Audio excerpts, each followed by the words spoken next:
Hello, friends. I'm about to narrate the story of Prophet Abraham, a common prophet in Christianity, Islam, and Judaism.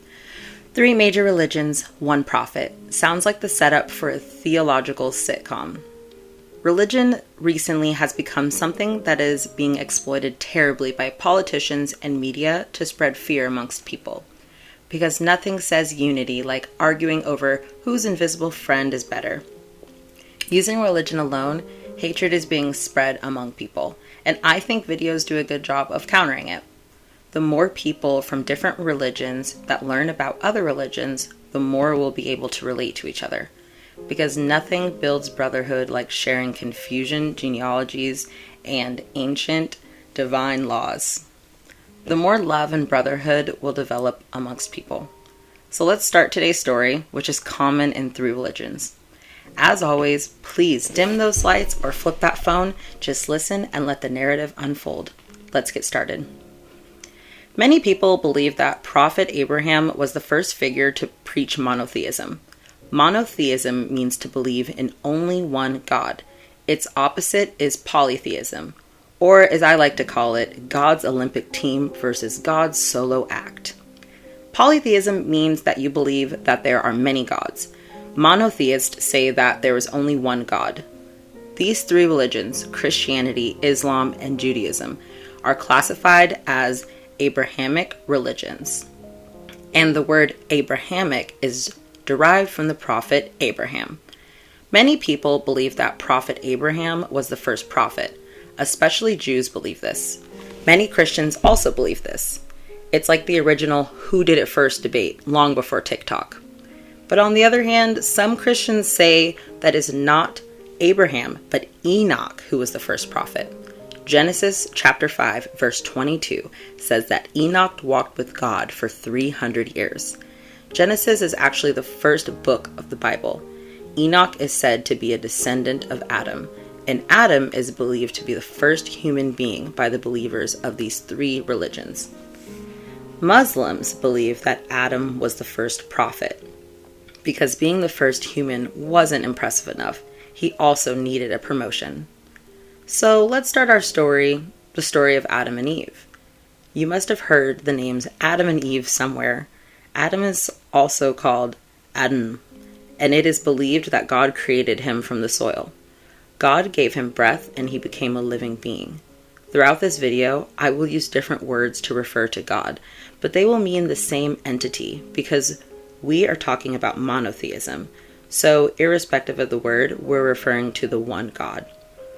In the 1500s, there was a very famous painter, Michelangelo. He made this historic painting, which can be found in the Vatican City Museum today. He wants to show in this painting how God created Adam. After creating Adam, he was placed in the Garden of Eden. There were 2 trees in the garden. The first tree was called the tree of life, and the other was called the tree of knowledge of good and evil. God told him to eat whatever he wanted, but not to eat any fruit from the other tree. That was the only condition. Basically the first ever do not touch sign. Then God thought that the man would feel very lonely. There should be some helper with him. So basically Adam got the world's first roommate. So after this, God made animals and birds from the soil. But there was no suitable helper. Then God sent Adam to sleep, and when he was sleeping, he took a bone from his body and made a woman out of that bone. Adam named this woman Eve, naming your only companion after the first word that pops into your head. Classic Adam. Eve is also called Eva, which means life. One day, a snake came and tried to mislead Eve into eating forbidden fruit. Moral of the story, never trust someone with no legs trying to sell you diet advice. The tree whose fruits were forbidden by God, the snake said that eating those fruits would enlighten them, that they will become like God. Tricked by the snake, Eve ate the fruit and fed it to her husband Adam. And when God came to know about this, he was angry. In anger, he curses them. The snake was cursed that it would keep crawling on his stomach all its life and will eat dust all its life. That's one way to put a reptile on a perpetual diet. The woman was cursed that she would have to birth children. and while giving birth to children, she will have to endure intense labor pains. And Adam was cursed to having to work for his entire life. He will have to work hard and earn a living. With this, Adam and Eve were thrown out of the Garden of Eden, and they spent the rest of their lives on earth. It's a very interesting story. It has been referred to many times in pop culture movies, Hollywood, turning ancient scriptures into blockbuster hits since forever. One movie that I saw was called The Knowing. It's a science fiction movie from 2009. At the end of this movie, Adam and Eve were shown.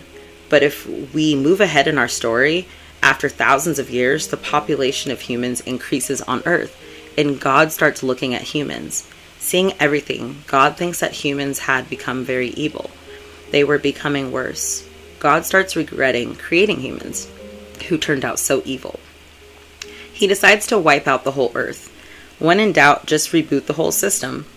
All the humans, animals, and birds. He wanted to end it all. But in the meantime, there was a good person, Noah. Christians call him Noah and Muslims call him Nuh. So, in the eyes of God, Noah was a very good person. God decided to tell him his plans. He told Noah that he was going to cause a great flood on earth. A great flood will come. Everything will be wiped out. He told him to make a big boat. He told him to get on the boat and to bring his wife, their 3 sons, and their wives. And apart from this, to bring a male and a female of each living organism on his ark. Obviously, he was asked to make sufficient food, or to take sufficient food with them for everyone to survive. So God waited for Noah to make his boat, also known as an ark.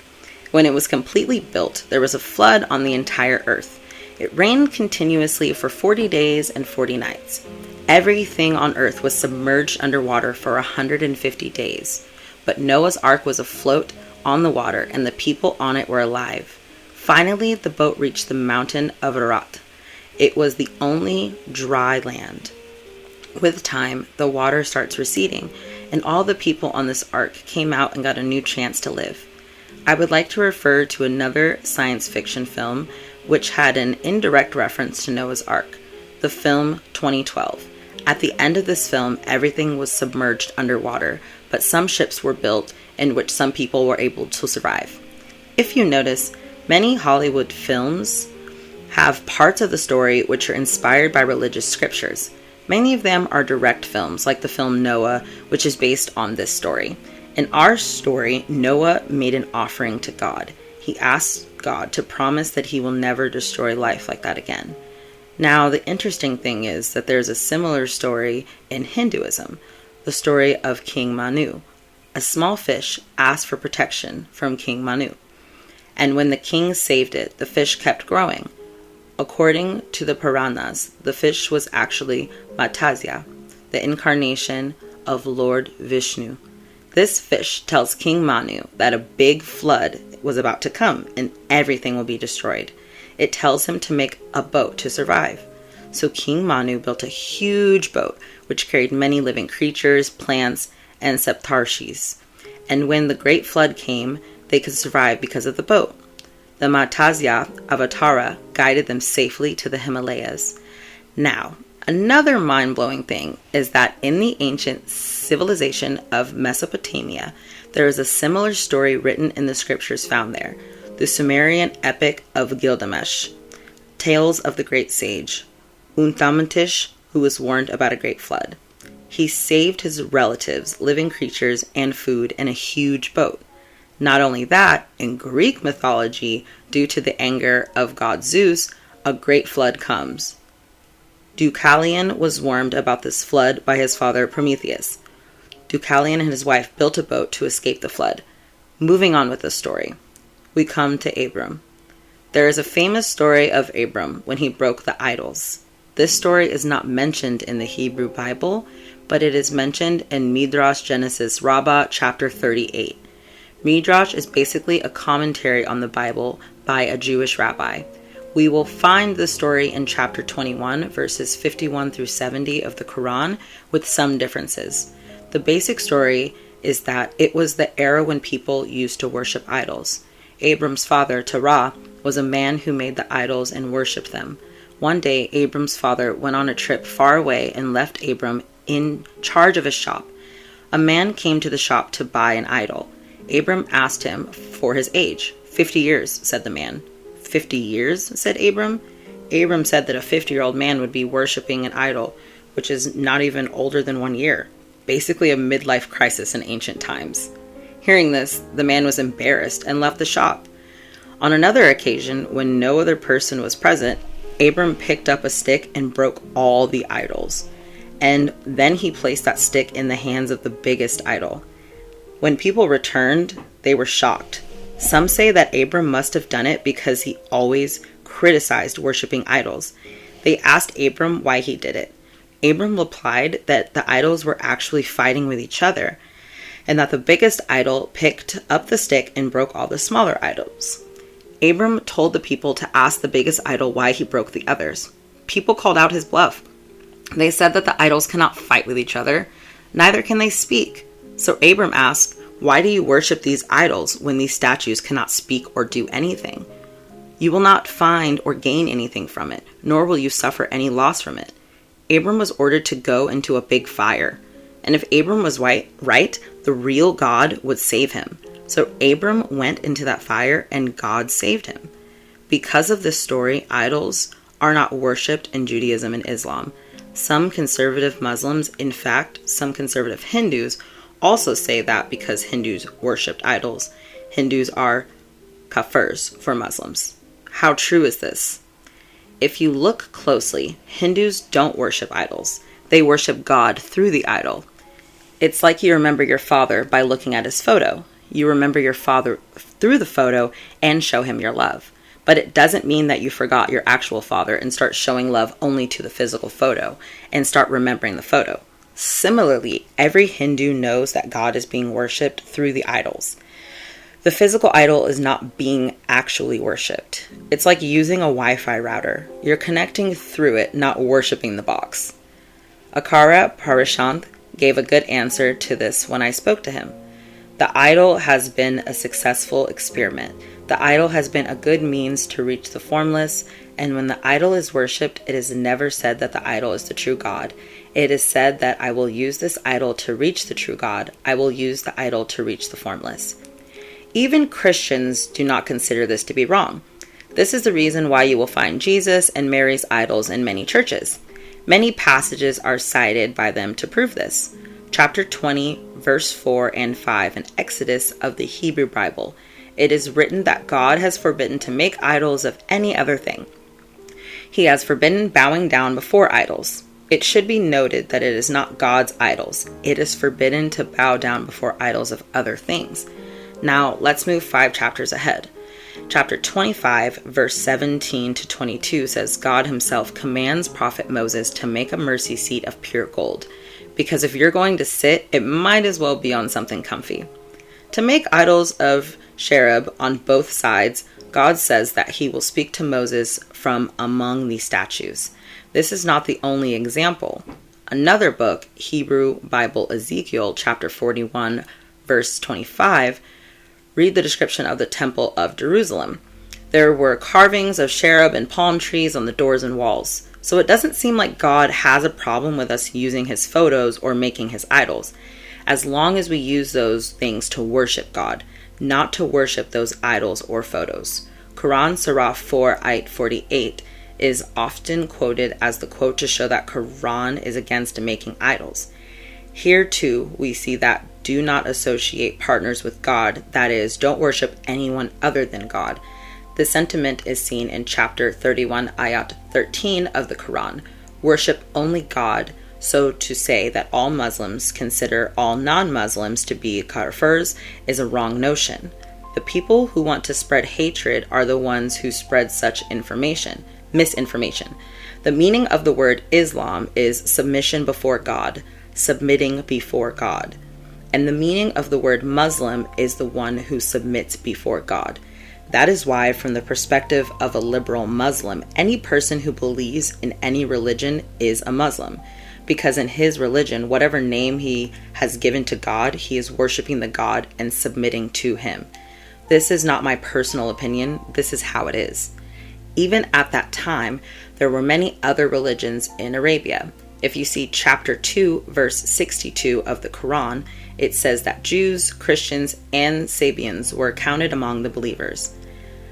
These were the people who believed in God. It mentions fighting only those people who believe in idol to be God. Around 600 Anno Domini, there was a tribe called the Qurayshi tribe. They lived in the region of Saudi Arabia. They believed that their central god was Habu, which was actually an idol made of stone whose right hand was broken.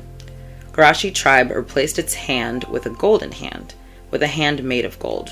Now this idol was actually broken by Prophet Muhammad in 630 Anno Domini. Don't confuse mythological stories and actual history. What I just told you actually is proven history, and the stories before that were mythological and biblical stories. If we talk about ancient Egyptians, they worshipped the jackal gods, like Anubis and Wapawet. Apart from stone idols, another type of idol worshipped has been mentioned in the Quran. To idolize something, like in chapter 18, verse 32 to verse 46, a warning has been given. Don't idolize your property or wealth. Don't worship your wealth. In chapter 25, it has also been said that people often turn their desire, their ego, into God. And you will find that same warning in Hinduism.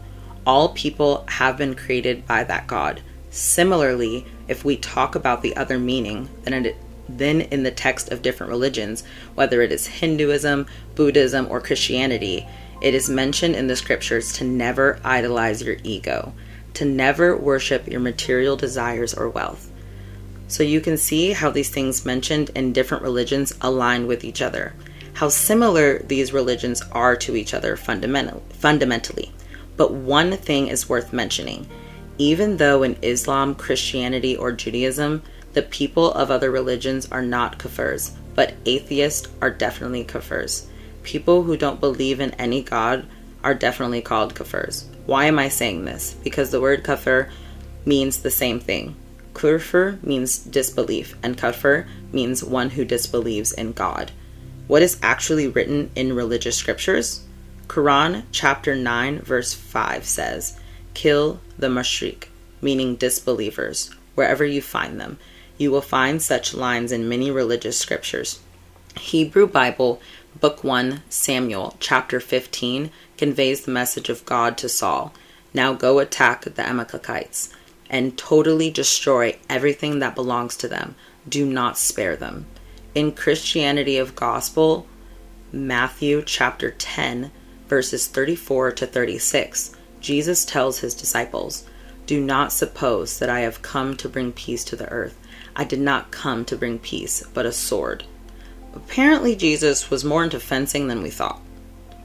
Bhagavad Gita chapter 2, Shloka 31 to 38, Lord Krishna tells Arjuna, "Happy are the Kshatriyas, the warriors to whom such fighting opportunities come unsought, opening for them the doors of the heavenly planets."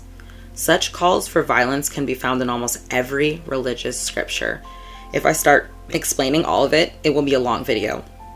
But in short, all these lines of scriptures are very heavily contextual. If you read it out of context, you will feel that it is true that they are promoting violence. But if you read it in context, you will understand the context it is being discussed in. For example, when Lord Krishna tells Arjuna, he says that when the Mahabharata war was going on, when Prophet Muhammad tells his followers, it is being said in the context of the fight with the Krishna tribe. The same thing is applicable in the case of Samuel. And the line of Jesus here has a metaphorical meaning. Actually, in any scripture, it is not said that one should go and start killing innocent people. It is another thing that the terrorists and orthodox people in every religion deliberately misinterpret these religions' scriptures and present them in such a way that people are influenced to do violence. People start to hate. Wahidullah Khan, for example, one of the great Islamic scholars, says that Islam is the religion of peace and tolerance. He conveys this message to people, and on the other hand, there are terrorists who brainwash people by saying that Islam tells you to kill. Similarly, if you learn Hinduism from the right scholars, you will learn love and affection. But if you listen to the evil people, they will misinterpret verses, the Gita, in a way that will force you to take up arms. Nowhere is it written that religion demands violence, and you should be alerted of this, that there is a centralized conspiracy unit that is plotting such conspiracies of using something that is not even written in the scriptures by writing it in Sanskrit and spreading it through WhatsApp and other sources. Now, let's talk about the fourth story of Abram, which I talked about at the beginning of the video. The same story is quite similar to the Ramayana, but if you go into the details, it is not that similar. It is just a coincidence that there were so many similarities. In this story, God told Abram to leave his home and go in search of a place that God is going to show him. Abram and his wife Sarai and his nephew Lot leave their home. It was by chance that Abram was very similar to Ram, Sarai to Sida, and Lot to Lashman. They go to many places and finally take a turn towards Egypt to escape a famine. When they were about to enter Egypt, Abram tells his wife, "I know how beautiful you are. When the Egyptians see you, they will see that you are my wife, and they might kill me while keeping you alive. But if we say that you are not my wife, but my sister, then they will treat me well, and my life will be saved." The kings of Egypt at that time were known as pharaohs. The pharaoh's officials saw Sarai, praised her, and took her to their palace. Because Abram said that he was her brother, Abram got good treatment. Abram was given many sheep, cattle, donkeys, servants, and camels. But suddenly, Pharaoh's house was hit by a lot of serious diseases. So Pharaoh suddenly calls Abram and asks, "What have you done to me? Why didn't you tell me that she was your wife? Why did you say that she was your sister? I had made her my wife, but now take your wife and go back." So on Pharaoh's orders, Abram and his wife and whatever they had were sent out of Egypt. After this, Abram went to Negev and Bethel. The shepherds of Abram and Lot started fighting with each other, so Abram and Lot went their separate ways. At this point, Abram lived on the land of Canaan. Abram and Sarai did not have a child. Sarai gave Abram her slave woman Hagar, and a child was born, and he was named Ishmael. God makes an agreement with Abram that he would be the father of many nations. Because of this, God renamed Abram Abraham. This is the reason why I was calling Abram and Abraham earlier. Because of it, only after this story was Abram named Abraham and Sarai named Sarah.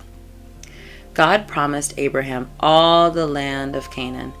And what is the description of Canaan exactly? These are the places that range from the valley of Egypt to the Euphrates River. That is the present-day Israel, West Bank, Gaza, Jordan, Syria, and Lebanon's southern areas. They were all part of this land. All of this is considered to be a part of this land.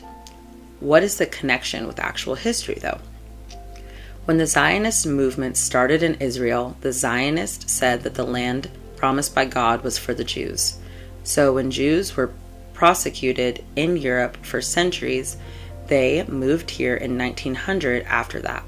Moving forward in the story, God promised Sarah that he will give her a son. Then Isaac is born. By this time, the child Ishmael did not have a good attitude, so Sarah told Abraham to send him away.